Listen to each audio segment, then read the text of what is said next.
Welcome back students, આપ સૌનું આપણી યુટ્યુબ ચેનલમાં હાર્દિક સ્વાગત છે।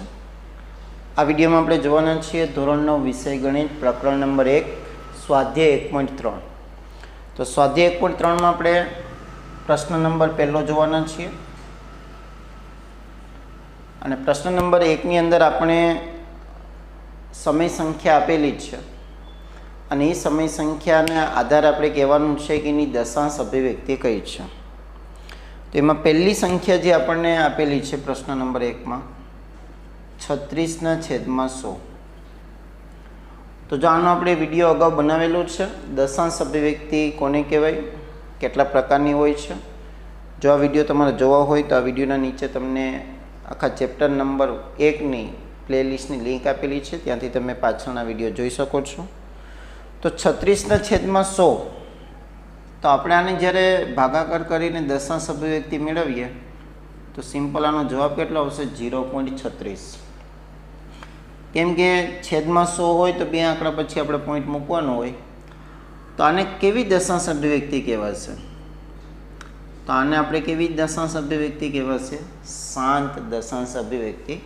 કેમ કે જ્યારે આપણે આ બંને સંખ્યાનો ભાગાકાર કરશું તો શેષ છેલ્લે કેવી મળી જશે? 0, અને પછી આપણો આગળ ભાગાકાર ચાલશે નહીં। ચાલો બીજો એમાં પ્રશ્ન છે 1/11। ચાલો તો 1/11 ને આપણે કંઈક આ રીતે પેલા ભાગાકાર કરી શકીએ। તો અહીંયા ભાગ નહીં ચાલે એટલે 0 મૂકશું, હજી ભાગ નહીં ચાલે એટલે શું મૂકશું? 0। તો આપણે પોઈન્ટ અને એક સાથે બે રકમ ઉતારી એટલે 1 0 મૂકીશું। ચલો 11 99। ચાલો પાછા કેટલા વધશે? 100માંથી 99 છે એટલે 1 વધશે। એવી રીતે પાછા 2 0 લેશું।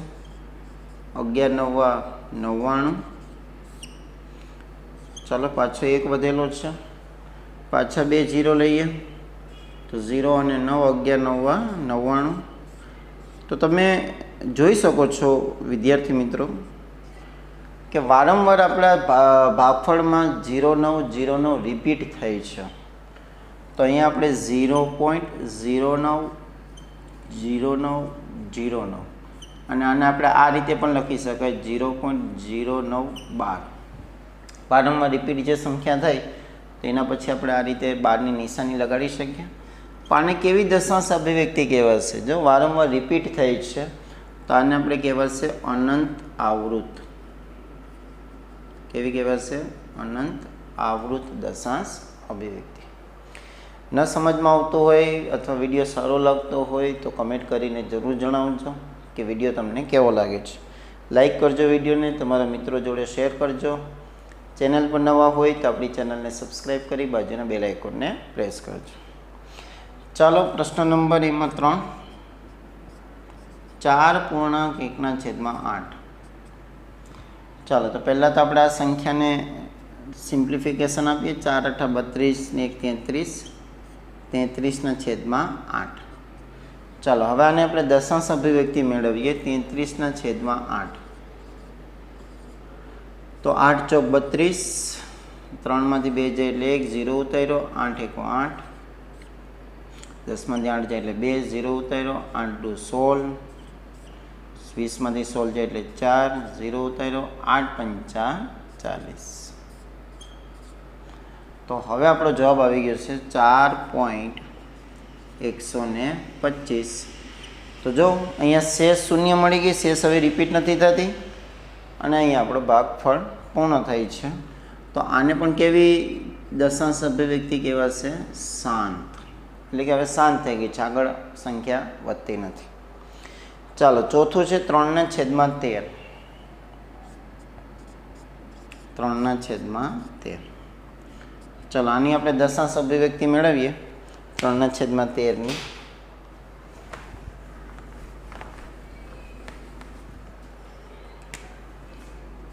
3/13 એટલે કે 3/13।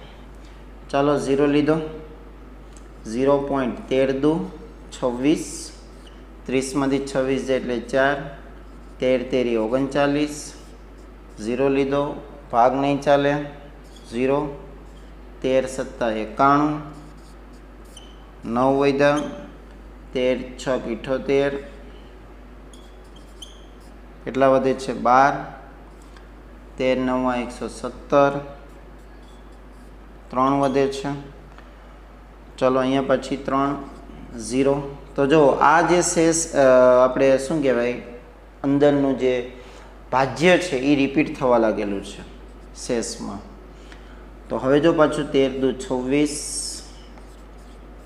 4 વધે છે, 13 તેરી 39. તો અહીંયાથી જ આપણને હવે આઈડિયા આવી જાય. જો અહીંયા સુધીની સંખ્યા આપણી સેમ હતી, હવે પાછી રિપીટ થઈ છે. તો આપણે આ સંખ્યાને કંઈક આ રીતે લખી શકીએ 0.230769. તો વારંવાર રિપીટ થશે એટલે આપણે એના પર કઈ નિશાની 12ની નિશાની લગાડી શકીએ. અને આ સંખ્યાને આપણે કેવી દશાંશ અભિવ્યક્તિ બોલીશું? અનંત આવૃત. તો આવું પરીક્ષામાં તમને 2 માર્ક્સમાં અને 1 માર્ક્સમાં પૂછાઈ શકે. 9મા વાળા જે વિદ્યાર્થી વિડીયો જોતા હોય તો એના માટે પણ ઉપયોગી છે. ચલો 5મો પ્રશ્ન છે 2/11. 2/11. તો આને આપણે કઈ રીતે કરીશું? 2/11. તો અહીંયા આપણે એની દશાંશ અભિવ્યક્તિ મેળવીએ 2/11. ચાલો 0 લઈએ. 11 1 11, 9, 11 8 88, 2, 11 1 11, 9 વધ્યા, 11 8 88, 0 2. તો જો વારંવાર રિપીટ થાય છે 0.181818, બરાબર 0.181818. તો એ સંખ્યાને આપણે આ રીતે લખી શકીએ 1812. અને કેવી બોલો? અનંત આવૃત. રિપીટ થાય છે વારંવાર, અનંત આવૃત. તો આથી આપણી 5 અને છઠ્ઠી સંખ્યા છે 329/400. 329/400. તો 329/400 આપણે કરીએ.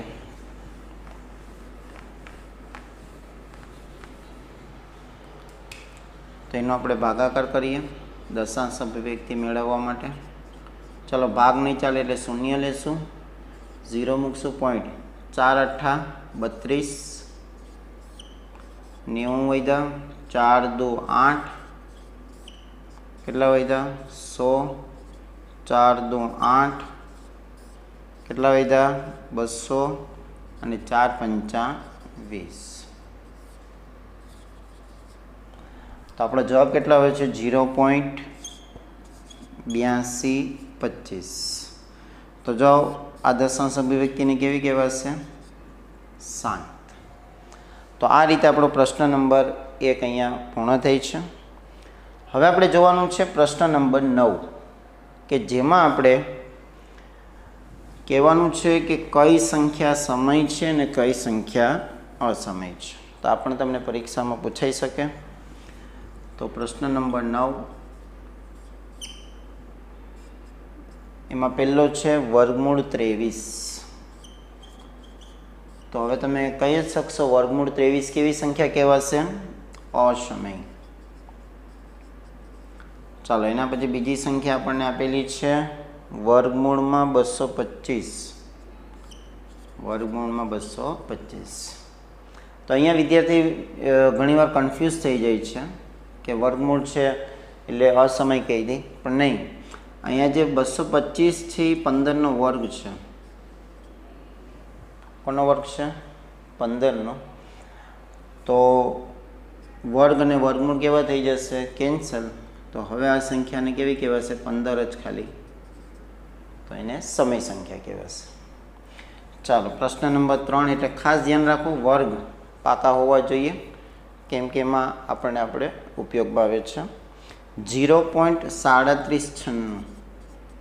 સિમ્પલ વાત છે. જુઓ અહીંયા હવે આગળ કોઈ આપણને ટપકા કે એવું કંઈ આપેલું છે નહીં, એનો મતલબ કે રિપીટ થતી નથી.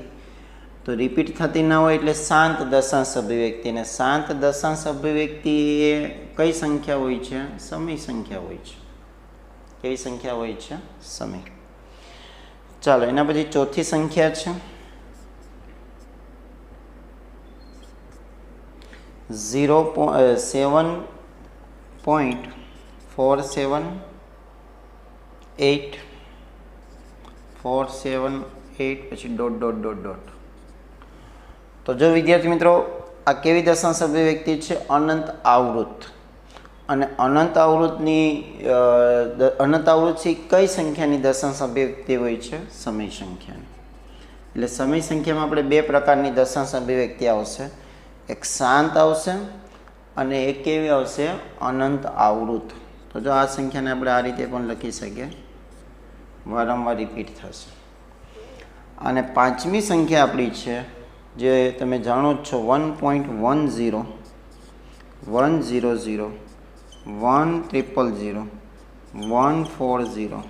Dot dot dot. તો તમે અહીંયા જુઓ રિપીટ નથી થતી. હવે ઘણા કહે સાહેબ 0 રિપીટ થાય છે, પણ જો અહીંયા 1 0 છે, અહીંયા 2 0 છે, અહીંયા 3 0 છે, અહીંયા 4 0 છે. તો આ દશાંશ અભિવ્યક્તિ કઈ કહેવાય છે? અનંત અનાવૃત. પણ અનંત અનાવૃત છે દશાંશ અભિવ્યક્તિ કઈ સંખ્યાની હોય છે? અસમય સંખ્યા. તો બસ આપણે આ વિડીયોમાં બે પ્રશ્નો જોશું. આગળના જે સ્વાધ્યાય 1.3ના જે પણ પ્રશ્નો બાકી છે એ ટેક્સ્ટ વિડીયોમાં જોવાના છે. વિડીયો કેવો લાગ્યો કમેન્ટ કરીને જરૂર જણાવજો. સારો લાગ્યો હોય તો લાઈક કરો, તમારા મિત્રો જોડે શેર કરો. ચેનલ પર નવા હોય તો આપણી ચેનલને સબસ્ક્રાઈબ કરી બાજુના બેલ આઇકોનને પ્રેસ કરો. Thank you very much.